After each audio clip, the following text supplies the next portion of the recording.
"You're blocking a heart transplant," the EMT yelled, banging the side of the ambulance as steam hissed off the hood. The siren was still blaring, the red lights flashing urgently in the quiet residential cul-de-sac, but the white Range Rover hadn't budged an inch. Its owner, standing beside it in pink wedge sandals and a giant sun hat, calmly sipped from her iced latte and said, "This is a fire lane, not an ambulance lane. It's HOA supervised, and I'm the president." The organ cooler inside the ambulance beeped twice, low temp warning. That beep would haunt everyone who heard it. Inside that foam-sealed box was a heart, packed in melting ice, meant for a 9-year-old girl being prepped in the OR. Every second lost was a second closer to failure.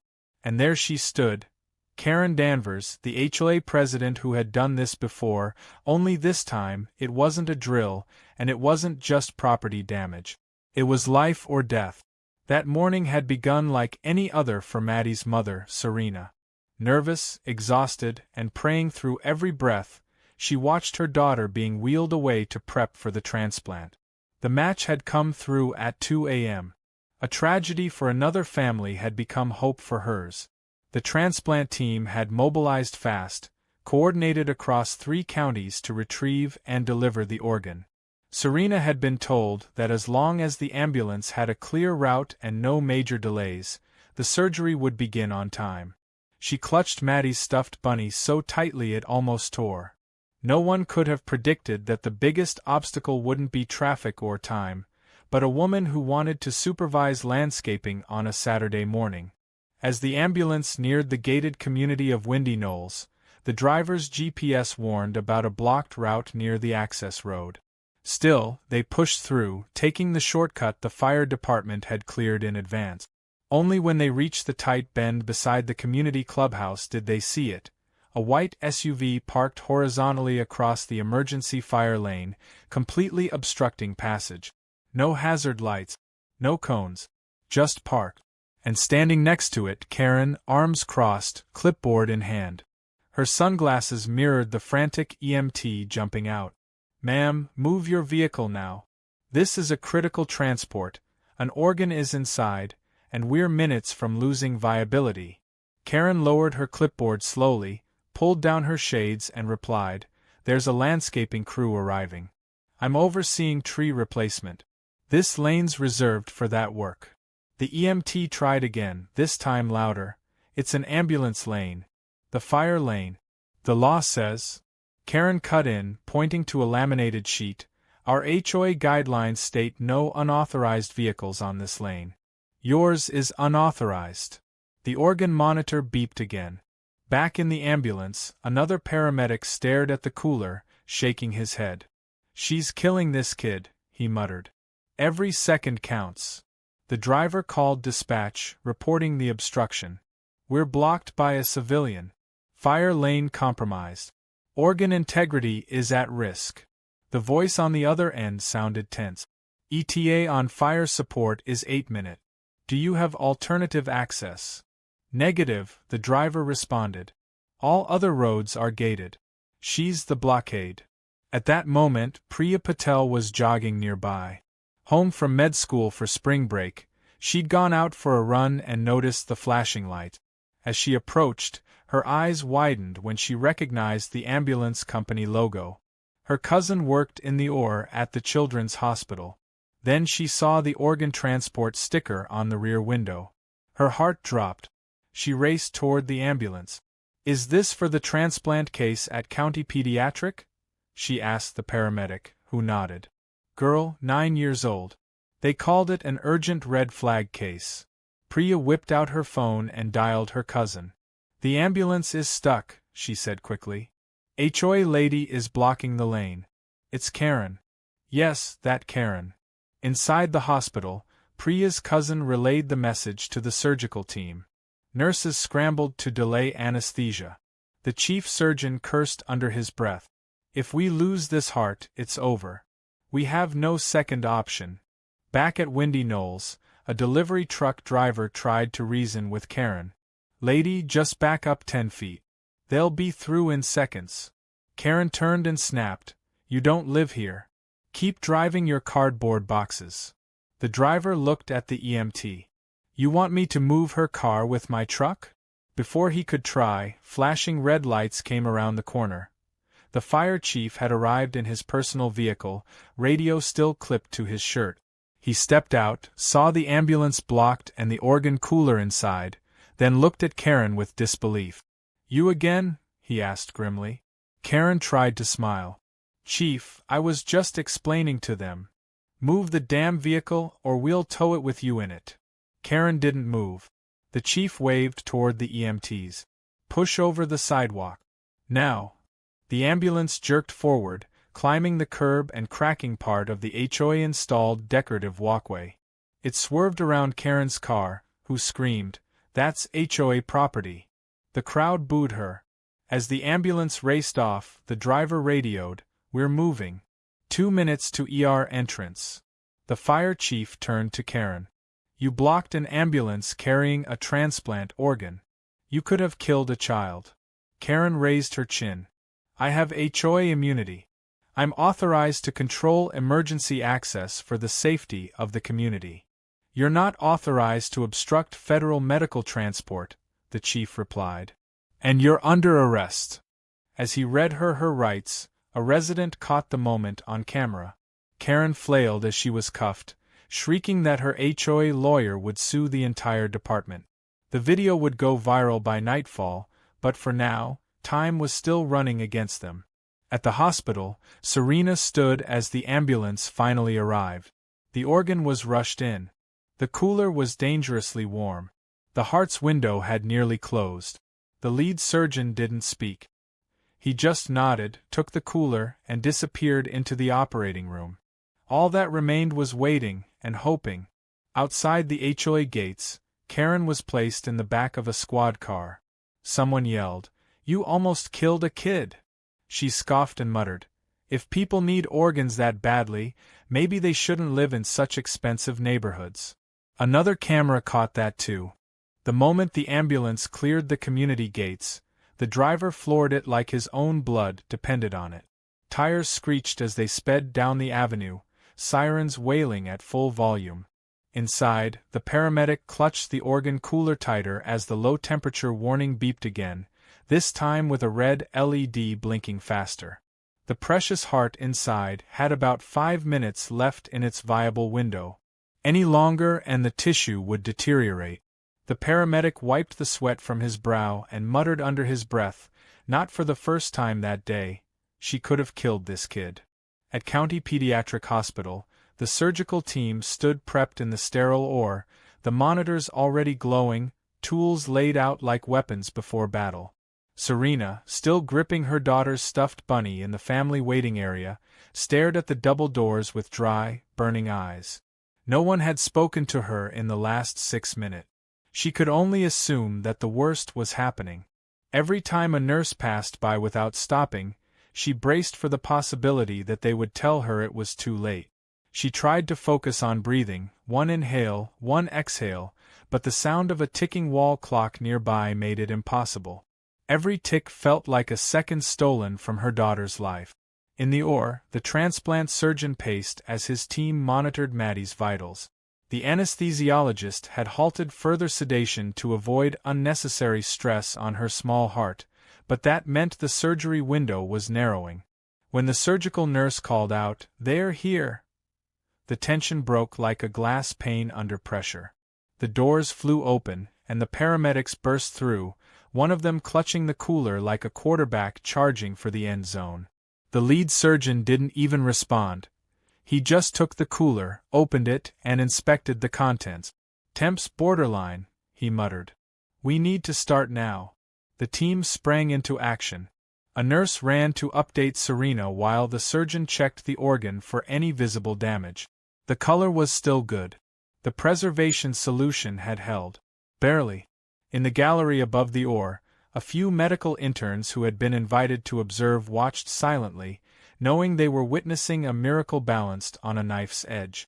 Meanwhile, back at Windy Knolls, the situation had turned into a full-blown neighborhood spectacle. As Karen was shoved into the back of the squad car, residents began to gather with their phones out. Some were filming, others were just shaking their heads in disbelief.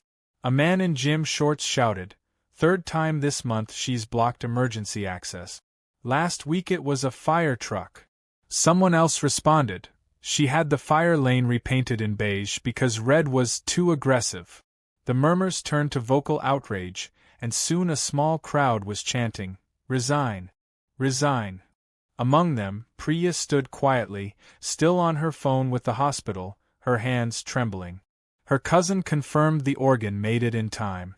"They're prepping for transplant now." "It was close," she said. "Too close."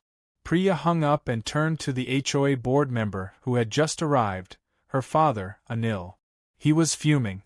Karen had manipulated the board, bullied her way into control, and made outrageous calls in the name of community integrity. This, though, was beyond anything they could have imagined. Inside the squad car, Karen was already yelling at the arresting officer. "This is all a misunderstanding. I have authority in that neighborhood. You people don't understand how HOA rules work." The officer didn't reply. He simply rolled up the divider window and focused on driving her to the precinct. The fire chief remained behind at the scene, giving statements to the media who had arrived within minutes of the story going live on local police scanners. One reporter asked, "Is it true she blocked a heart transplant ambulance?" The chief nodded grimly. "That ambulance was delayed by almost 12 minutes because of a single vehicle. We had to authorize sidewalk breach just to save a life." Another journalist asked, "Has this woman done this before?" The chief paused, then replied, "This isn't her first time obstructing emergency services. It's just the first time someone nearly died because of it." Across town, at the hospital, the surgery was underway. Serena was finally updated that the transplant had begun. She didn't cry. She couldn't, not yet. Her emotions had flatlined under the pressure. All she could do was sit in the hallway, gripping the bunny so hard her knuckles turned white, whispering Mattie's name over and over like a prayer. News of the incident spread fast. Within the hour, the video of Karen sipping her latte and refusing to move had gone viral. Someone had overlaid dramatic music and added subtitles that read, "Karen, defender of driveways, slayer of ambulances." Twitter exploded. TikTok edits flooded in. By midday, the hashtag #AmbuKaren was trending nationally. Karen's lawyer, summoned quickly after the arrest, arrived at the police station in a panic. He'd worked with her before, covering up HOA power struggles and small lawsuits from angry residents, but this was different. This wasn't a dispute over mailbox heights or hedges. This was criminal obstruction tied to a potential death. Worse, the evidence was undeniable: video footage, eyewitnesses, 911 logs. Karen sat across the table, now in full meltdown mode. "They're making me the villain. I was just following regulations." Her lawyer tried to calm her, but she kept ranting. "They're trying to destroy me. That kid probably wouldn't have made it anyway. They always blame women in power." He stared at her like he was seeing her for the first time. Back at Windy Knolls, Priya and her father began knocking on doors, gathering signatures for an emergency HOA assembly. Residents were already coming forward with horror stories. Karen had threatened a disabled veteran with fines over his wheelchair ramp, banned a resident from putting up Christmas lights, and once blocked a plumber during a sewage backup because he didn't have HOA-approved decals. This wasn't just a Karen problem. It was a systemic failure. As the sun dipped low, the hospital finally received news. The transplant had been successful. The heart had taken. Mattie was stable. Serena fell to the floor, hands shaking, whispering, thank you," to no one in particular. The surgical team gave each other quiet, tired nods. They had done the impossible, but only just. The fire chief visited the hospital later that evening, bringing with him one of the EMTs who had driven the ambulance. Serena hugged them both, unable to find words. Mattie remained sedated, but her vitals were strong. There was still a long recovery ahead, but she had a chance now. Karen, meanwhile, spent her night in a holding cell, curled on a bench, clutching her purse like it was armor. The reality was beginning to set in. No HOA bylaw could save her now. The public knew. The media knew. And soon, the legal system would weigh in. As the lights dimmed in the precinct, she whispered to herself, "They won't take it all away. I built that neighborhood. I run it. I'm the reason it's clean and orderly." But outside that cell, the world had already decided. She had crossed a line no authority could protect her from. The neighborhood of Windy Knolls had never seen this much chaos, and certainly not this much unity. By the next morning, nearly every resident had watched the video of Karen blocking the ambulance.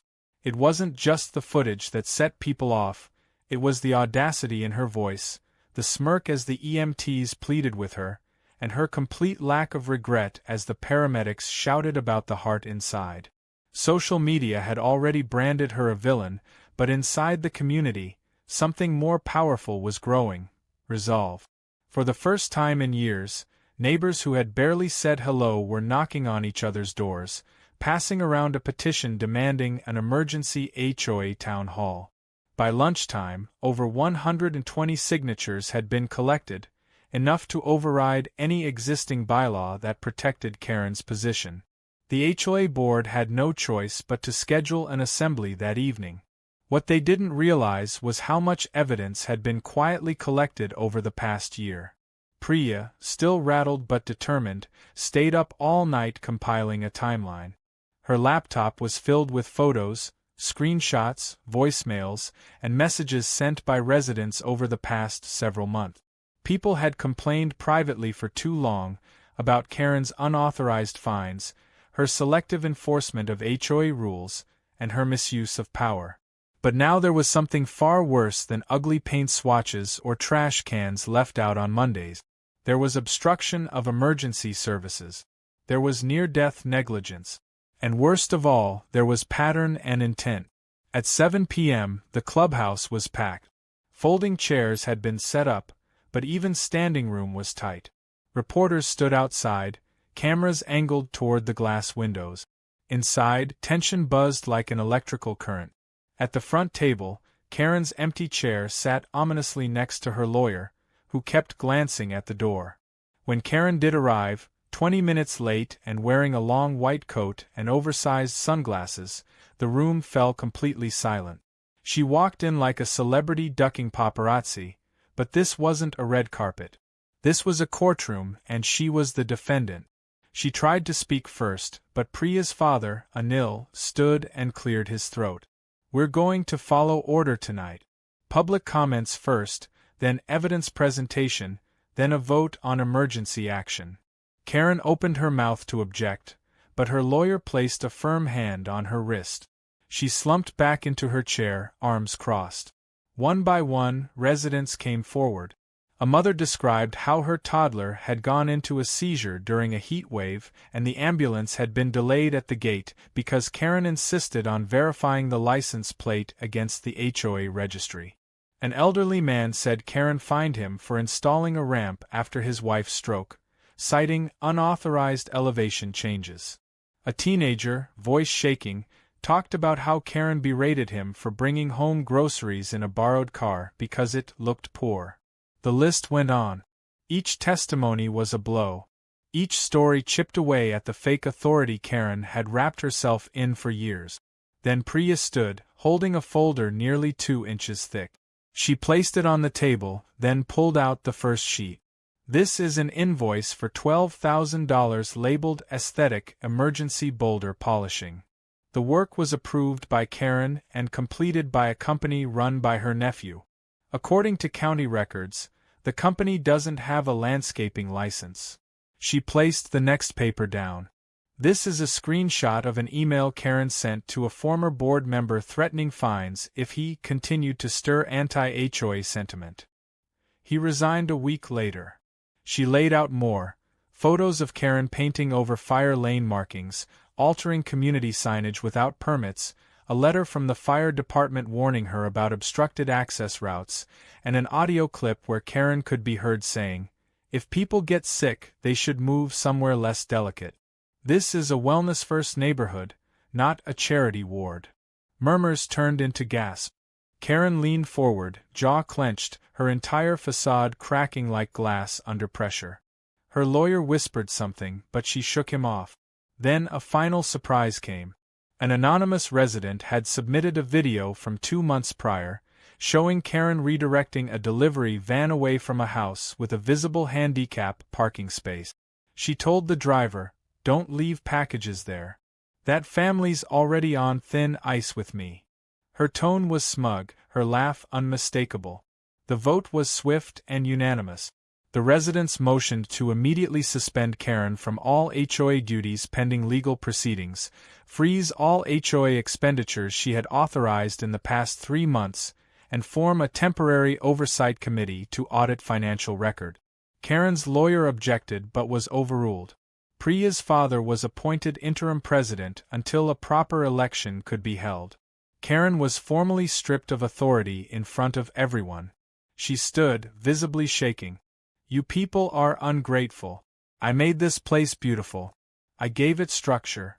Without me, it'll collapse into trash and chaos." A man near the back called out, "We'll take the chaos over a dictator."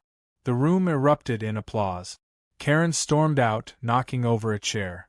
Cameras outside flashed as she shoved past reporters. "No comment.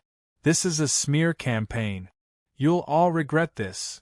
But the only thing waiting for her was the deputy with a court summons. Civil charges had been filed by the hospital and Mattie's family. The deputy handed her the envelope without a word. Later that night, Priya sat with her father, both exhausted but quietly satisfied. He poured them both a glass of lemonade. "You did something incredible," he said. "You didn't just stop her. You changed this place." Priya nodded, staring out the window. "I just hope Mattie's okay. That's the only part one care about." And somewhere, in a quiet hospital room, Mattie's heart beat steadily in her chest, a new rhythm for a new chance at life, because a neighborhood finally found its voice and someone brave enough to use it. Karen sat stiffly on the cold metal bench inside the processing room of the county jail, her white designer coat now folded in a plastic bag marked with her booking number. Her hair was no longer perfectly curled. Her makeup had smudged during the intake process. The fluorescent lights above flickered slightly, humming with the same annoying persistence as the questions that now looped in her mind. How had it all crumbled so fast? She had run Windy Knolls like a well-oiled machine for nearly 3 years. Her rules, her vision, her authority, respected and feared. Now she was just another inmate waiting to be arraigned, and the very people she once fined for parking violations were probably home celebrating. The courtroom was packed the next morning. Karen, still wearing her entitled composure like a mask, sat beside her visibly exhausted attorney. The judge, a stern woman with steel-gray hair and a reputation for no-nonsense sentencing, glanced over the charges with a furrowed brow. Obstruction of emergency services. Reckless endangerment. Civil suit pending from the hospital. And another potential case being prepared by Mattie's family. Then she paused and looked over her reading glasses directly at Karen. "Is this the same Karen Danvers who, last year, attempted to find my mother for her gnome collection?"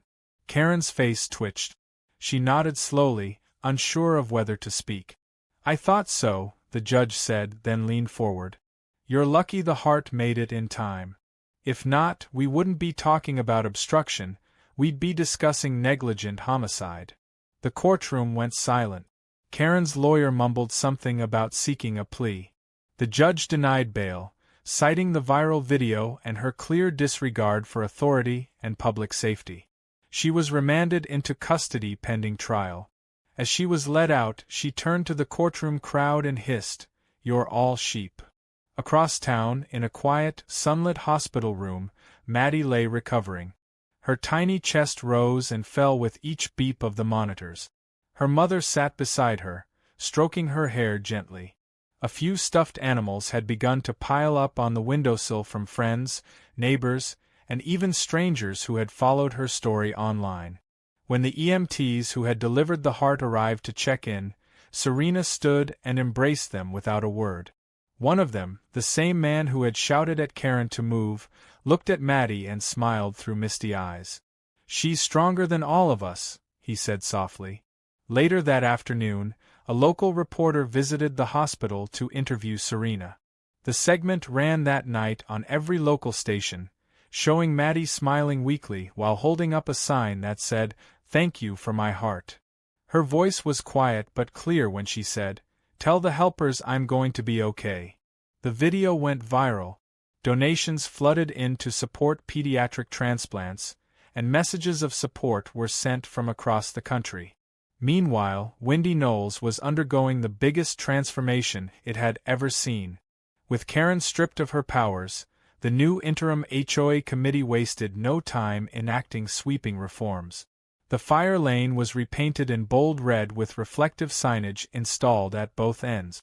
A large sign was mounted near the clubhouse that read, "Emergency access. Do not block, zero tolerance." The community bylaws were revised to prohibit any obstruction of public safety routes under any circumstances. Security cameras were installed to ensure compliance, and residents now had direct access to emergency numbers through a dedicated app that Priya herself helped develop. One of the most significant changes was the institution of what they humorously dubbed the Karen Clause, a specific bylaw stating that any individual found impeding emergency services in any capacity would be banned from serving on the HOA board for life and fined the maximum allowable amount. The clause passed unanimously.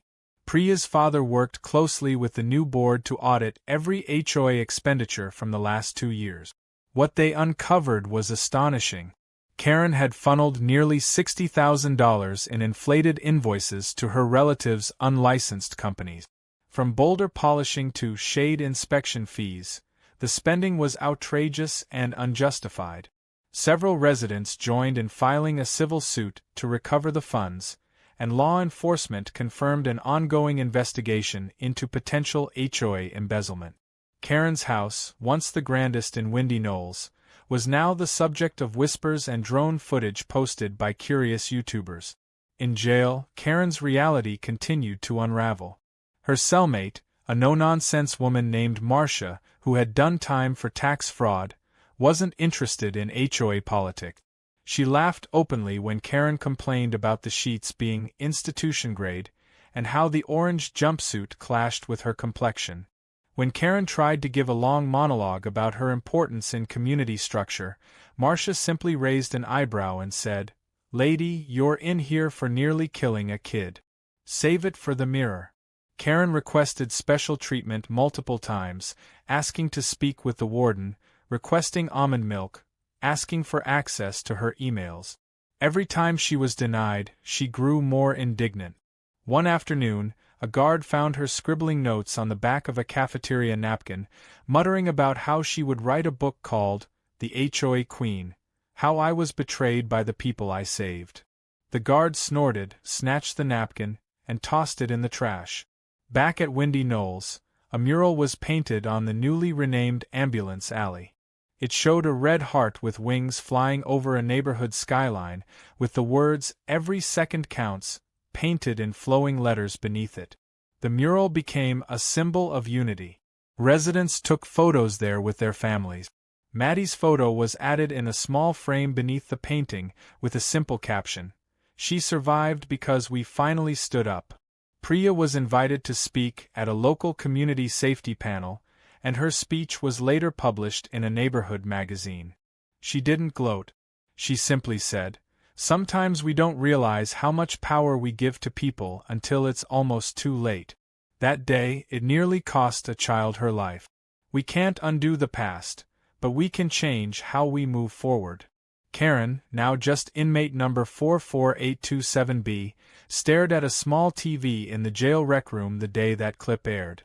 The other inmates were too busy playing cards or chatting to notice the irony. But Karen did. She watched as Priya spoke, as Mattie's photo appeared on screen, and as the mural was shown again. Her jaw tightened. The guard turned the volume up just in time for the host to announce, in a rare moment of unity, Windy Knolls showed that communities can learn and grow after tragedy. Karen turned away from the screen, furious and powerless. Her empire had crumbled. Her authority revoked. Her name mocked across the internet. And no matter how loudly she screamed inside her mind that she was right, that she was trying to keep order, that the HOA needed her, it didn't matter anymore. Because while she was locked inside a cell, the world outside had moved on without her. And it was better for it. Sunlight streamed through the wide glass windows of the Windy Knolls Community Center, casting soft golden rays across the lawn where folding tables were arranged and a large white tent fluttered gently in the breeze. Balloons bobbed in clusters. Children ran around laughing, their footsteps kicking up small clouds of dust on the concrete path freshly painted with thick red lines marking the emergency fire lane. At the center of it all stood Mattie, a small, fragile figure with a bandage still taped to her chest, holding a cardboard honorary fire chief badge and beaming like she'd just won the world's biggest prize. Her recovery had been steady. Slower than some had hoped, but remarkable given what she had survived. And today, she had been invited to the community barbecue as the guest of honor. Everyone had come, not out of obligation, but with genuine warmth. There was a different energy in the air now, one that hadn't existed before. Windy Knolls wasn't just a neighborhood anymore. It felt like a family. Serena stood beside Mattie, her eyes misty but proud. A nurse from the hospital held a small cake shaped like an ambulance, and the crowd burst into applause when the fire chief presented Mattie with a plastic firefighter helmet. She grinned and lifted it onto her head as the crowd laughed and cheered. Priya stood nearby, quietly watching it all unfold. She didn't need to be at the center of it. Her satisfaction came from seeing Mattie alive, seeing neighbors finally smiling at each other, and hearing the laughter that had replaced fear and tension. Anil placed a hand on his daughter's shoulder and nodded toward the crowd. "This," he said softly, "is the community we always wanted." The transformation hadn't been instant.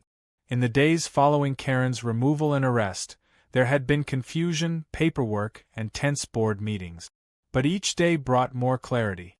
Residents shared ideas instead of complaints. The new HOA board, now made up of people from every corner of the neighborhood, implemented transparency in all decisions. Monthly budgets were posted online. Meetings were live-streamed. Emergency response drills were practiced quarterly, with local EMTs leading the sessions.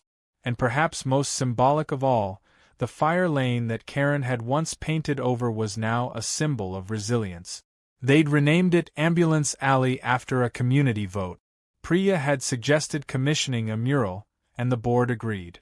Over the course of a week, residents young and old came out to help paint it.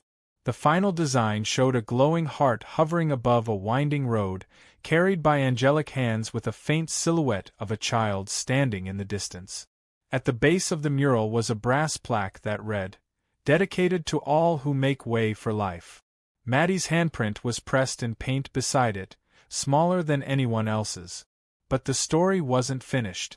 Karen's trial began 2 weeks after the mural was unveiled. Cameras lined the courthouse steps as she was escorted in, now thinner, paler, and without the sunglasses and bravado she once flaunted. Her legal team attempted to argue that she had misunderstood the emergency protocol and had been unfairly targeted by internet mobs. They even presented her years of service as HOA president, listing every improvement she had made. But the evidence was overwhelming. Video footage, sworn statements, hospital documentation, and her own recorded words. The prosecution played the moment she shouted, "My landscaping permits are more important than someone's medical drama," and the courtroom fell silent. Mattie's mother testified, her voice steady despite the tremble in her hands. She described what it felt like to sit helplessly in a waiting room, knowing that a stranger's ego might cost her daughter her only chance to live. The surgeon testified too, explaining the minutes lost, the risk it posed, and the precision required to make that transplant work in such a narrow window. The jury didn't deliberate for long. Karen was found guilty of obstruction and endangerment. The judge, the same one who remembered the gnome incident, delivered the sentence with firm clarity. Karen would serve 2 years in a county facility, followed by community service, at the very hospital she had once nearly ruined. The irony wasn't lost on anyone.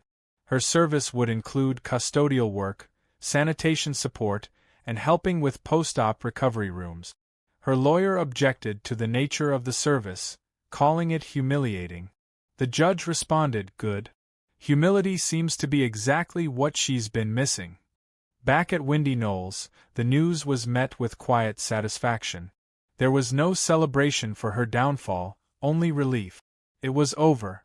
Justice had been served not through revenge, but through responsibility. Priya was offered a spot on the new permanent board, but she declined. "I've got med school to finish," she said with a grin. "But I'll be watching you guys." Serena returned home with Mattie the week after the trial ended. The front yard was filled with little paper hearts, decorations made by other neighborhood children welcoming her back. Someone had even left sidewalk chalk messages near their driveway.